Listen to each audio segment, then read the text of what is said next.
Morning everyone. जैसा कि हमने कल की वीडियो में पढ़ा था कि कोल क्या होता है, अब नेक्स्ट रिसोर्सेज की बात करें तो नेक्स्ट है मिनरल ऑयल। मिनरल ऑयल क्या है?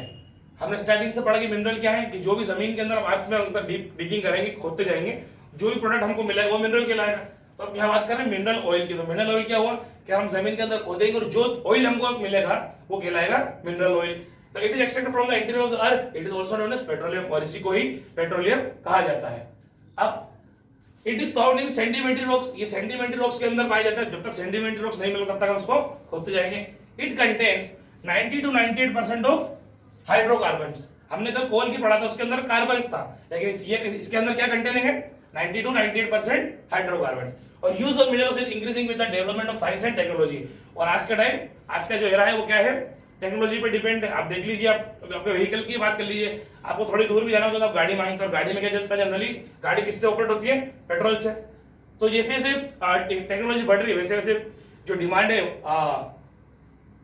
मिनरल ऑयल की वैसे वैसे वो भी इंक्रीज होती जाएगी। अब इंडिया के अंदर कहाँ पे ये प्रोडक्शन हो रहा है? तो सबसे पहले इंडिया के अंदर कब पाया गया था? 1890 के अंदर। और 8% there are 3 mineral oil producing areas India. सबसे पहले इंडिया के अंदर ऑयल का पाया गया था 1890 के अंदर। और आज के टाइम में टोटल 3 बड़े ऐसे एरिया हैं जहाँ पे प्रोडक्शन होता है मिनरल ऑयल का। तो पहला है आसाम ऑयल फील्ड्स, सेकंड है गुजरात ऑयल फील्ड्स, और थर्ड है ऑफशोर एरियाज। आसाम, गुजरात और ऑफशोर। ऑफशोर जनरली क्या होता है? जहाँ पे सी वगैरह होगा उसके किनारे, तो जनरली होगा मुंबई के आसपास के एरिया में।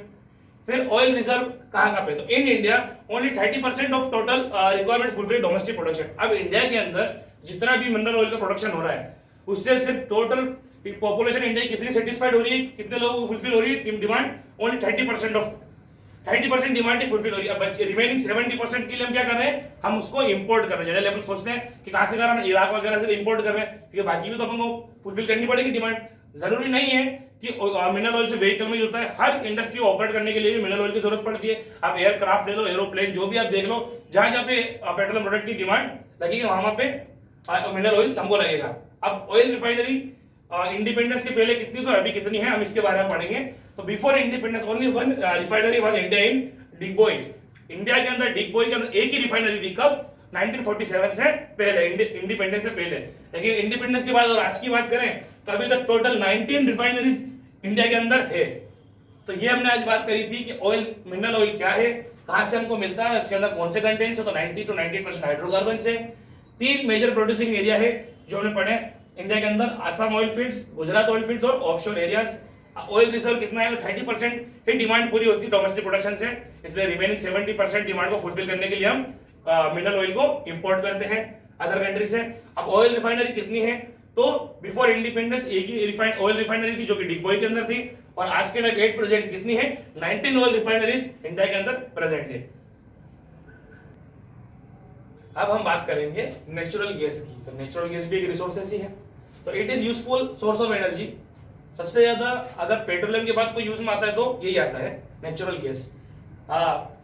इसकी भी डिमांड, अब जैसे बोल रहे हैं कि इसके पहले पेट्रोलियम यही बात करी हमने कि भैया इसकी हर चीज की डिमांड बढ़ती है। डिमांड क्यों बढ़ रही है? सबका एक ही रीजन है कि पॉपुलेशन बहुत ज्यादा बढ़ रही है। तो it demand is increasing day by day. Because इसकी डिमांड क्यों बढ़ रही है उसके बारे में बात करें तो पहला, its production and distribution is easy and less expensive. इसका डिस्ट्रीब्यूशन है वो इजी है, इजीली अपने को अवेलेबल हो जाता है। प्लस ये अगर कंपेयर करें तो पेट्रोल महंगा है या फिर नेचुरल गैस, तो जनरली पेट्रोल कॉस्टली पड़ेगा, तो इसलिए ये लेस एक्सपेंसिव कहलाएगी। सेकंड आता है इट इज कंबस्टिबल, ऑर्डरलेस और स्मोकलेस। इसको, ये ज्वलनशील पदार्थ है, जलने वाला पदार्थ है, जैसे पेट्रोल भी ऐसे होता है सेम। फिर ऑर्डरलेस है, इसकी स्मेल कुछ भी नहीं आती है। एक आता है स्मोकलेस, इसमें जब इसको लगाते हैं अपन, जलाते जब यूज करते हैं तो इसमें धुआं नहीं आता है। फिर होता है इट डोंट प्रोड्यूस एश और डस्ट। और जब इसको अपन जलाते हैं, जनरली इस प्रोडक्ट को, नेचुरल गैस को हम यूज करते हैं, जलने के बाद ऐसा कुछ अलग से कुछ बचता नहीं, राख वगैरह ऐसा कुछ बचता नहीं है अपने पास, तो इसलिए ये डस्ट फ्री है।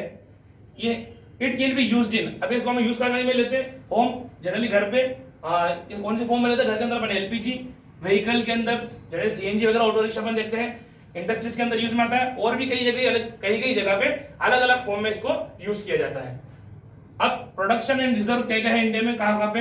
इन India the reserve of natural gas estimated to be 750 crore meter cubic. अब ये इंडिया के अंदर 750 करोड़ टोटल इसका प्रोडक्शन है। गैस रिजर्व फाउंड इन, ये अपने आप में रिजर्व कहां पे फाउंड मिलेगा इसका? त्रिपुरा, गुजरात, कावेरी और गोदावरी रीजन, जनरली कावेरी गोदावरी दो रिवर्स के नाम है। टोटल प्रोडक्शन इंडिया 2005 और 6 में इंडिया ने कितना प्रोडक्शन करा था? 31 billion cubic metre. It is imported and transported through pipeline. Generally अपन इसको इंपोर्ट और एक्सपोर्ट करते हैं, तो किस तरीके से करते हैं? Through pipelines. तो ये हमने बात करी नेचुरल गैस की। नेचुरल गैस की डिमांड क्यों बढ़ रही है उसके बारे में, और ये कहाँ कहाँ पे यूज होता है, और इंडिया के अंदर प्रोडक्शन रिजर्व क्या है, और इंडिया कितना प्रोडक्शन 2005 और 6 में उसने किया, और इसको इंपोर्ट और एक्सपोर्ट कैसे करते हैं, ये हमने आज की वीडियो में पढ़ा। दो चीज हमने पढ़ी, एक पेट्रोलियम के बारे में और एक नेचुरल गैस के बारे में। कोई भी डाउट है आप मुझे पर्सनल मैसेज कर सकते हैं। Thank you.